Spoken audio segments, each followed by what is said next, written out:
আসসালামু আলাইকুম।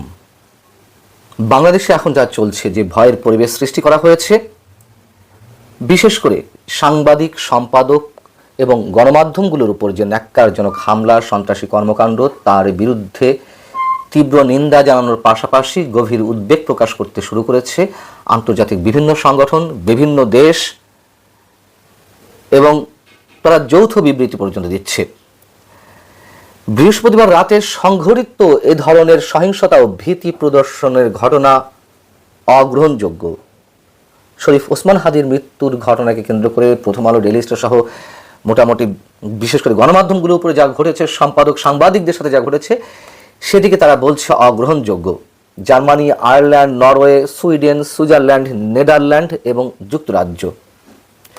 যুক্তরাষ্ট্র মিডিয়া ফ্রিডম কোয়ালিশনের অন্যতম সদস্য রাষ্ট্র। কিন্তু যুক্তরাষ্ট্র স্বাক্ষর করেনি। কেন করেনি? বিষয়টি নিঃসন্দেহে বেশ রহস্যজনক। সে বিষয়ে কয়েকটি প্রশ্ন তুলব। তার আগে বিবৃতিতে আরও কি বলা হয়েছে সেটি একটু আপনাদের সামনে তুলে ধরি। বলা হচ্ছে যে আমরা সব গণমাধ্যম পেশাজীবীর নিরাপত্তা নিশ্চিত ও দ্রুত নিরপেক্ষ তদন্তের আহ্বান জানাচ্ছি, যাতে দায়ীদের জবাবদিহির আওতায় আনা হয়।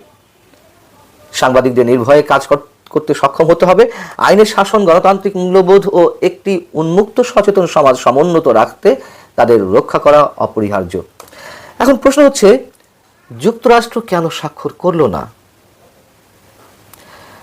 সাম্প্রতিক সময়ে বাংলাদেশের রাজনীতির সংশ্লিষ্ট বিভিন্ন ইস্যুতে যুক্তরাষ্ট্র পরোক্ষ এবং প্রত্যক্ষভাবে জড়িত, একথা আমরা সবাই জানি। সন্ত্রাসবাদী কর্মকাণ্ডে বিশ্বের বিভিন্ন জায়গায় তারা উপযাজক হয়ে নিজের থেকে নানান ধরনের সবক দিচ্ছে, একথাও আমরা জানি। সেখানে বাংলাদেশের সাম্প্রতিক রাজনীতি কেন্দ্রিক যে সন্ত্রাসী কর্মকাণ্ড, যে হামলা, বিশেষ করে গণমাধ্যমের উপরে, সে বিষয়ে যুক্তরাষ্ট্র কেন চুপ করে থাকবে? বিষয়টি কি এরকম যে শরীফ ওসমান হাদির মৃত্যুকে কেন্দ্র করে ভারতের উপরে নানানভাবে আক্রমণাত্মক বক্তব্য আসছে, ভারতের প্রতি বাংলাদেশের বিভিন্ন রাজনৈতিক দল আক্রমণাত্মক হয়ে উঠেছে, যুক্তরাষ্ট্র এই কারণে একটু রয়েস হয়ে বিবৃতি দেওয়ার চেষ্টা করছে? নাকি আমরা একটু অন্যভাবে চিন্তা করব? শুনতে পাচ্ছি বাংলাদেশের নির্বাচন ইস্যুতে, বিশেষ করে অংশগ্রহণমূলক নির্বাচন ইস্যুতে ভারত এবং যুক্তরাষ্ট্র মোটামুটি সমঝোতায় পৌঁছেছে। তো সমঝোতায় পৌঁছে থাকলে ভারত যেটি চাইছে সেটিকে গুরুত্ব দেওয়ার চেষ্টা করছে যুক্তরাষ্ট্র, এবং যে ধরনের বক্তব্য, আক্রমণাত্মক নানান ধরনের মন্তব্য ভারতের প্রতি হচ্ছে, সেই দিক থেকে তো ভারতের প্রতি আরো সহমর্মী হওয়ার কথা। সেদিক থেকেও কেন স্বাক্ষর করল না? হিসাব মিলছে না।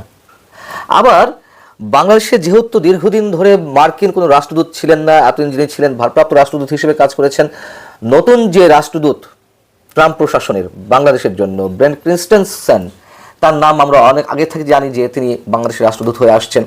কিন্তু তার অনুমোদনের বিষয়টি ঝুলেছিল দীর্ঘ 1 বছরের বেশি বা 15 মাস 16 মাস সিনেট সেটি পাশ করেছে, ব্রেন্ট ক্রিস্টেনসেনকে অনুমোদন দিয়েছে। এটি ব্রেন্ট ক্রিস্টেনসেন তিনি নিজেই তার লিঙ্কডইন পোস্টে জানিয়ে দিয়েছেন। এই বিষয়টি অনেকে মেলানোর চেষ্টা করছেন যে তিনি নতুন জয়েন করছেন বা তার উপরে অনেক কিছু নির্ভর করছে, এই কারণেই এতে স্বাক্ষর করেন। আমার কাছে মনে হয় না যে বিষয়টি এখানে তেমন কোনো প্রকার ম্যাটার করে। তারপরে এটি তো বৈশ্বিক বিষয়, এবং যুক্তরাষ্ট্রের যেটি ঘোষিত নীতি, সন্ত্রাসবাদের বিরুদ্ধে তাদের যে অবস্থান, সেখান থেকে তারা এটিতে স্বাক্ষর করতেই পারত, বিশেষ করে গণমাধ্যমের বিষয়, সাংবাদিকদের বিষয়।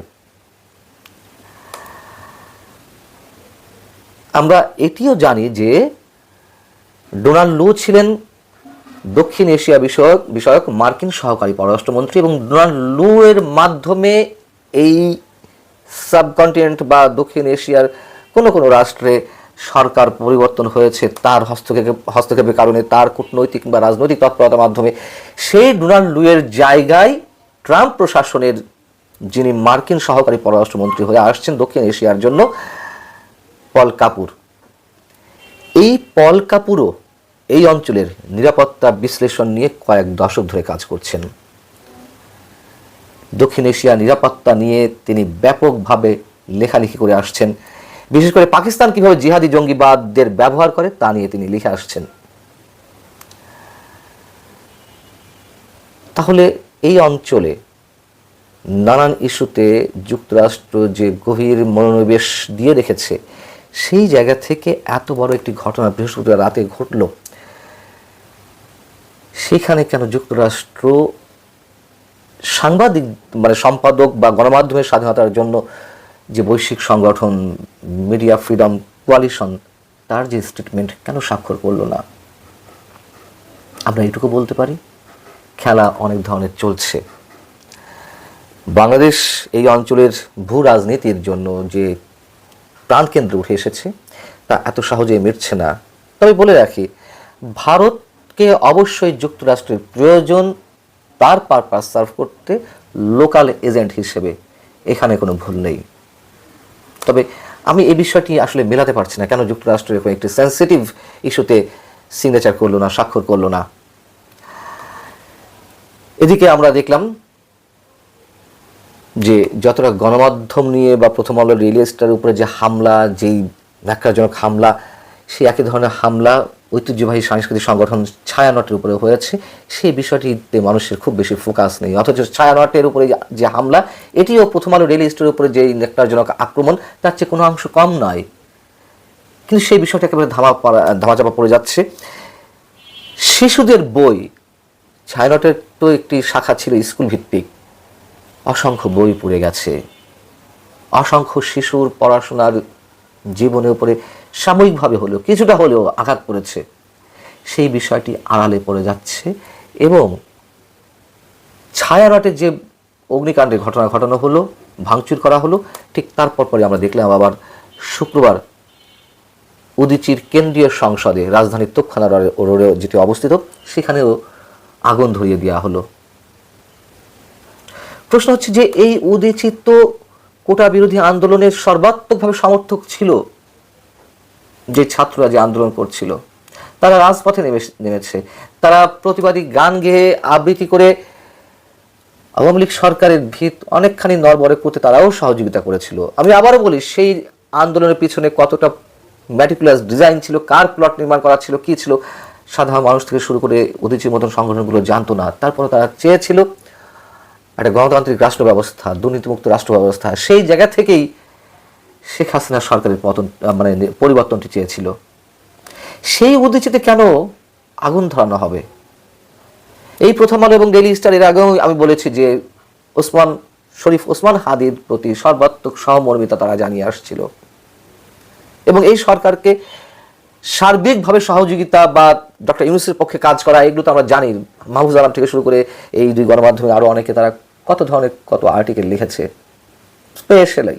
স্পেশালি তারা এগুলো লিখেছে, এগুলো চোখে পড়ার মতন। তারপরেও সেগুলোর উপর আঘাত এলো।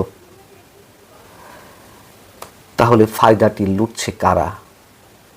সহজ হিসাব, খুব সহজ হিসাব, কারোর বুঝতে কষ্ট হওয়ার কথা নয়।